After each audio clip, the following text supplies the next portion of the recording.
చేయాలని చెప్పంటున్నాను. Best available schools నిరుపేద వర్గాలకు ఏది ఇస్తుందో ఇంత సమాజం నిరుపేద వర్గాలకు బెస్ట్ అవైలబుల్ స్కూల్స్ అని చెప్పంటున్నాను. అడ్మిషన్ చేరిక లేకుండా పోతుందని చెప్పంటున్నాను. ఏ ఒక్క కార్యక్రమం కూడా ఇవాళ మేము ఏది ఇస్తుందో ప్రజలు కూడుతున్నాయి మార్పు. ఇవాళ మేము కోరే మార్పు కాదు ఇది. ప్రజలు ఏది ఇస్తుందో ఈ రేవంత్ రెడ్డి పాలన పోవాలి, కేసీఆర్ గారి పాలన రావాలని ప్రజల్లో నానుడు వచ్చింది. మేము పాలన మార్పు కావాలని చెప్పి కోరుతున్నామని చెప్పినాం తప్ప రేవంత్ రెడ్డి గారి చీడు కోరలే. రేవంత్ రెడ్డి గారి చీడు కోరలే. కేసీఆర్ గారి నోటంటే గాని మా నాయకులు ఎవరి నోటంటే గాని భౌతికంగా రేవంత్ రెడ్డి కీడు కోరలే. ఇదే ముఖ్యమంత్రిగా నువ్వు నీ పాలన అంతా మెరుగుకుంటే మరోసారి అధికారికి వస్తా అని చెప్పి చెప్పుకుంటున్నాం. కేసీఆర్ గారి ఏదితో ఒక ఉద్యమ నేత తెలంగాణ రాష్ట్రాన్ని సాధించిందయా, తెలంగాణ రాష్ట్రాన్ని నువ్వు ముఖ్యమంత్రి అయ్యే అవకాశం లభించిందంటే అది కేసీఆర్ గారి పుణ్యం అని చెప్పి అంటున్నాను నేను. అన్నాడు వారు ఉద్యమించకున్నట్టు తెలంగాణ రాష్ట్రం ఏర్పడేదా నువ్వు ముఖ్యమంత్రి అయ్యేటోడివే. నువ్వు సీట ఇదేనానే ఊరి తీస్తావే ఊరి నిజంగా కూడా చెప్పంటున్నా.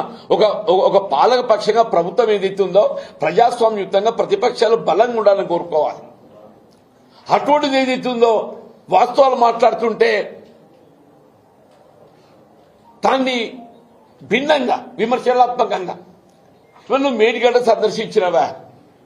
నేను కేసీఆర్ గారు ఏదైతుందో జగిత్యాల పర్యటన సందర్భంగా ప్రజా ఆశీర్వాద సభ అంత గొప్పగా జరుగుతుంటే నువ్వు జీర్ణించుకోలేక ఏదో నిద్ర లేచినట్టు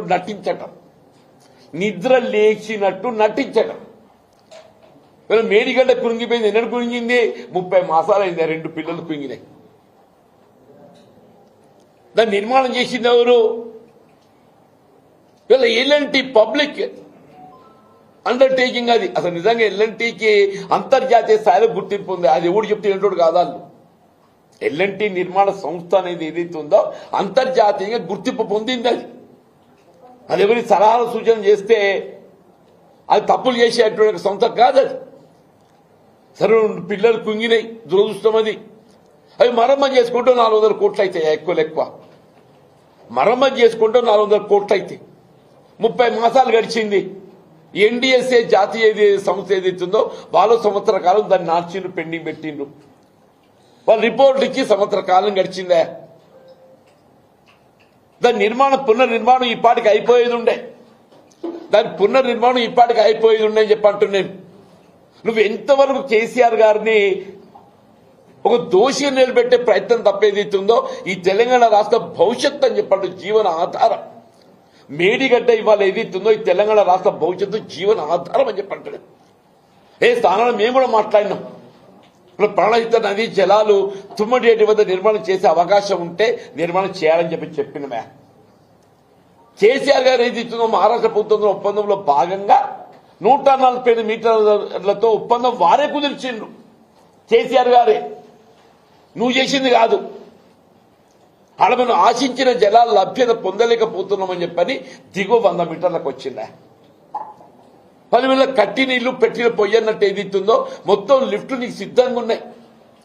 నీ నిజంగా చిత్తశుద్ధి ఉన్నట్టయితే మొన్నటి ఎన్నికల ప్రణాళికలో కాంగ్రెస్ పార్టీ తుమ్మడేటి వద్ద బ్యారేజ్ నిర్మాణం చేస్తామని చెప్పిందా. ఆ 140 మీటర్లలో బ్యారేజ్ నిర్మాణం చేసి మరి జలాలు తరలించి సుందీలో పట్టుకొస్తే ఒక లిఫ్ట్ తో వస్తున్నాయి కదా. 3 ఏళ్లు గడుస్తుంది. 30 మాసాలు గడుస్తుంది. 3 ఏళ్లు 30 మాసాలు గడుస్తుంది. నువ్వు ఎందుకు నిర్మాణం చేయలేకపోయినవే? అదే కేసీఆర్ గారు ఏదిస్తుందో తెలంగాణ రాష్ట్ర భవిష్యత్తు జీవనాధారం అని చెప్పని భావించి ప్రాణహిత నదీ జలాల వినియోగానికి ఏదైతుందో ఉన్న పరిష్కార మార్గం 100 మీటర్ల ఎత్తుతోనైనా ఒక 2 లిఫ్ట్లు అదనంగా మనపై భారం పడుతుంది. అయినా కానీ పుష్కలంగా నీరు లభిస్తుందా? 300 టీఎంసీలు భావిస్తూ 300 టీఎంసీ కాదు కదా, అసలు 1000 టీఎంసీ లభిస్తాయి. 1000 టీఎంసీ లభిస్తాయని చెప్పండి. దాని మరమ్మతు లేదు. ఒక 2 ఏళ్ళు ఏదైతే ప్రకృతి సహకరించింది అదృష్టం అని చెప్పంటాను నేను. రేపు ప్రకృతి సహకరించక అది ఎల్లినో ప్రభావం ఏదో చెప్తుంది వాతావరణ సూచికలు. అప్పుడు ఏమైతే తెలంగాణ రైతాంగం పరిస్థితి? దానికి ఎవడు జవాబుదారుడని చెప్పండి. నువ్వు కాదా అని చెప్పంటాను నేను. నువ్వు ఎంతవరకు ఏది ఇస్తుందో ఇలా నువ్వు ఆ ఆంధ్ర తొత్తుగా పోలవరం ప్రాజెక్ట్ నిర్మాణానికి తోడ్పడే విధంగా చెప్పంటూ నేను మొదటి నుండి కూడా రేవంత్ రెడ్డి గారు ఏదైతుందో సీమాంధ్ర నాయకుల చేతిలో ఏదైతుందో ఆయన ఒక కీలు బొమ్మ అని చెప్పంట. ఆయన 2015లో ఇవాళ శాసనసభ స్థానానికి జరుగుతున్నటువంటి ఒక ఎమ్మెల్సీ ఎన్నికల్లో ఆనాటి టీఆర్ఎస్ ప్రభుత్వాన్ని అస్థిరపరచాలని కుట్రతోని చెప్పంటున్నా. రాజ్యాంగబద్ధంగా ఎంపికైన ప్రభుత్వాన్ని ఇవాళ అస్థిరపరచాలని కుట్రలో భాగంగా ఇవాళ రేవంత్ రెడ్డి గారు ఏదైతున్నదో ఇదే వేం నరేంద్ర రెడ్డి ఎమ్మెల్సీగా ఎంపిక చేయాలని చెప్పని ఓటుకు నోటు తెలియదే పట్టుకొచ్చింది ఇలా ఇదే రేవంత్ రెడ్డి అని చెప్పంటుంది. రాజ్యాంగం పట్ల గౌరవం ఉండాలని అంటున్నా. రాజ్యాంగం పట్ల గౌరవం ఉండాలి. నువ్వు అది ఆలోచన చేయవు. నువ్వు వీళ్ళు కేసీఆర్ గారు అట్టుగా గొప్ప నాయకుని గురించి ఇంత చులకన మాట్లాడటం. నువ్వు వ్యక్తిగతంగా దూషణలు ఏదైతే ఉందో సరైనదిగా ఎన్నడూ వ్యక్తిగత దూషణ చేయలేదు. మేము మార్పు కావాలని కోరుతున్నాం.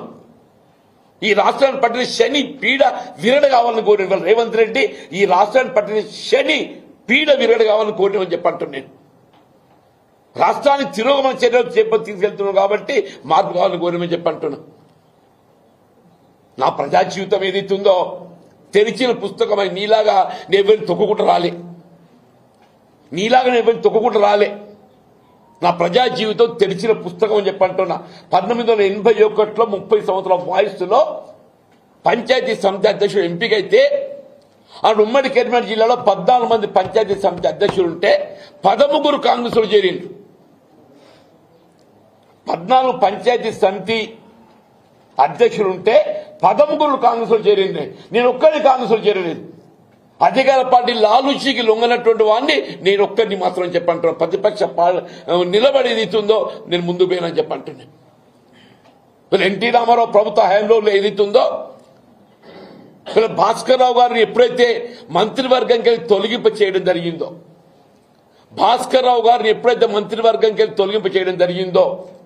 నేను ఆనాడు ఏదైతుందో నా మంత్రి పదవి నేను రాజీనామా చేసిన నన్ను తొలగించలే. నా మంత్రి పదవి రాజీనామా చేసేది ఇస్తుందో భాస్కర్ రావు గారిని మంత్రివర్గంకి తొలగించడం ఏదైతుందో ఇది సరైన నిర్ణయం కాదు అని చెప్పని భాస్కర్ రావు గారి పక్షాన్ని నిలబడ్డని చెప్పంటాను. నేను కాదా, కాంగ్రెస్ పార్టీ నిలబడ్డది, ఇందిరాగాంధీ నిలబడ్డది, కాంగ్రెస్ పార్టీ నిలబడ్డది. భాస్కర్ రావు గారిని తొలగించడం ఏదైతుందో అప్రజాస్వామ్యం అని చెప్పని కాంగ్రెస్ పార్టీ మద్దతు నిలబడ్డదని చెప్పంటున్నా. రేవంత్ రెడ్డి తెలుసో తెలియదు. అది